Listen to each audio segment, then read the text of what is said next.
Everton FC is going extinct. Sounds dramatic, but look around. They're not the only ones. Clubs like Nottingham Forest, Sunderland and Blackburn Rovers. Remember them? Yeah, barely. These teams are starting to feel more like pages in a dusty history book than actual football contenders. So, what's going on here? Are these clubs just sad tales of remember when? Or is there more to the story? Everton has long been a club with a rich history. For generations, Everton has been a family tradition, a club supported by dads, granddads and entire families who have stuck with them through thick and thin. With season ticket holders filling Goodison Park and loyal fans watching every match, Evertonians have developed a reputation for being the most loyal, yet also the most pessimistic fan base in the league. Historically, they were the third most successful club in English football as the Premier League began with 9 league titles, only behind Arsenal and Liverpool. But as global interest in the Premier League grew, Everton was stuck near the wrong end of the table. The old Big Five turned into the Big Six, while other factors further widened the financial gaps. For Everton, they became the second club in a medium-sized northern city that never got the exposure and revenue boost from the Champions League. Bill Kenwright, their chairman, realised too late that the traditional model of British football ownership wasn't enough anymore. Competing with clubs bankrolled by billionaires like Roman Abramovich or state-backed entities like Abu Dhabi's was impossible. So, Everton needed to find new owners, but struggled to attract the top-tier buyers. Everton's identity crisis spiralled into an existential one. They saw themselves as a club that should compete at the top, but they couldn't afford the same wages as their rivals while still trying to act like a big club. They made expensive decisions, hiring high-profile managers like Ronald Koeman and Carlo Ancelotti and signing stars like James Rodriguez, but could never match the scale required.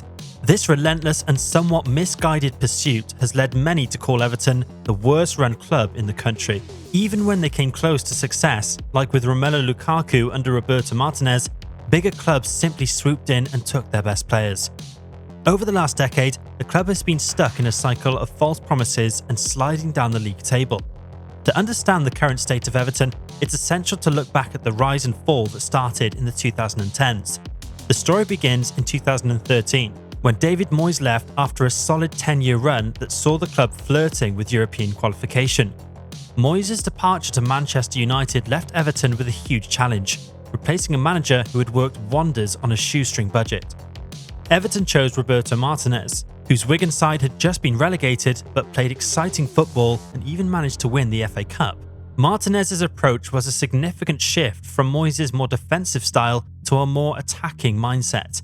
In his first season, Everton managed to blend Moyes' defensive discipline with Martinez's attacking flair, finishing just short of a Champions League spot. Unfortunately, that would be the highest the club would place for at least a decade. Martinez lasted 2 more seasons, but after finishing mid-table, he was sacked. Despite a potent attack, the defence had become a major weakness. Enter Ronald Koeman, another manager from a struggling Premier League side who showed potential. With new owner Farhad Moshiri bringing in a fresh injection of cash, the future looked bright. Big money was spent on signings like Gylfi Sigurdsson, and the club even made a return to European competition. But soon, fans turned against Koeman due to his uninspiring football and questionable public statements. The managerial revolving door continued with Silva, Ancelotti, Benitez and eventually Sean Dyche, who inherited a mess of a situation. Under Kenwright and Moyes, Everton was known for smart spending, finding bargains and selling players for profit. Even under Martinez, they maintained a strategy of selling high and buying cheap. But things took a turn when Moshiri took over. The club suddenly had money but no direction, and no manager with a clear vision. Everton went from selling to reinvest in the squad to selling just to break even. Top talent started jumping ship for more attractive prospects, and the club struggled to hold on to players who could elevate their position in the league. The transfer market became a series of financial disasters. Sigurdsson, a £50 million signing, became a massive loss. Gbamin cost £25 million and barely played, while Walcott and Bolasie, both brought in for around £20 million each, ended up being released. And that doesn't even take into account the exorbitant wages. Recently, the club has had to cut back on spending to improve the squad. Despite some significant sales, Richarlison to Spurs for £60 million, Gordon to Newcastle for £45 million, Iwobi to Fulham for £22 million, and Gray leaving for £10 million, fans are left wondering where the money has gone. But they are not alone in this mess. This whole FFP drama that's been hanging over Everton and Forest like a bad smell. The media and neutral fans are all up in arms, saying that charges and points deductions are unfair and that FFP, financial fair play, is basically a joke. But let's pump the brakes for a second. Yeah, we've all heard the usual rants. Why aren't Man City and Chelsea getting smacked down? And sure, those cases are still being looked into. And then there's FFP is killing smaller clubs, like when Forest came up with a squad that looked like it was glued together from spare parts. Plus, there's the whole fear of financial doom if a club gets relegated because of a points deduction. I get it. Dropping down a league can set a club back hundreds of millions and crush their exposure. Just ask Everton, who was saying relegation could totally wreck their shiny new stadium plans. And here's the thing, Everton and Forest weren't exactly tearing it up when they broke these rules. Both of them were stuck in some pretty intense relegation fights during the periods they were in breach. And yeah, relegation sucks. It hits hard, costs a club loads of money, and damages everything from sponsorship deals to player morale. But those FFP rules were the same for everyone, and some clubs actually followed them, even if it meant going down, losing money, or shelving plans for new stadiums. The problem is, everyone's so obsessed with the Premier League that we forget the rest of the football world exists. Imagine the outrage if a club narrowly made it to the Champions League by breaking FFP rules and got hit with a points deduction or even banned from the tournament. Bet we wouldn't hear too many people crying unfair then, would we? It's frustrating to think what Everton might have achieved if they had adopted a sustainable model like Brighton's a decade ago. Instead, they threw themselves into the Premier League's wage race, with salaries sometimes consuming more than 80% of their budget. This mismanagement has made Everton the focal point for discussions about competitive balance and financial regulation in the Premier League. They are now the first club to receive a points deduction for breaching cost control rules. What would have happened to Everton if they'd have been allowed to keep spending recklessly?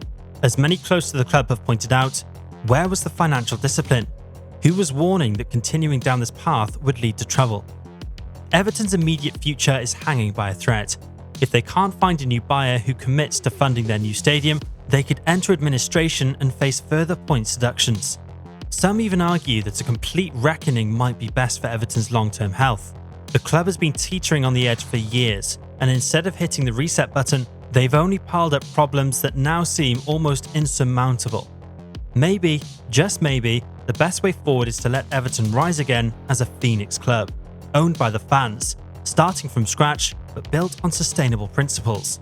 It's a hard pill to swallow, but it might be the most realistic path to ensure the club's survival in the modern football landscape. Manchester City's fate is still up in the air, with the timing of their hearing uncertain, leaving their future hanging in the balance.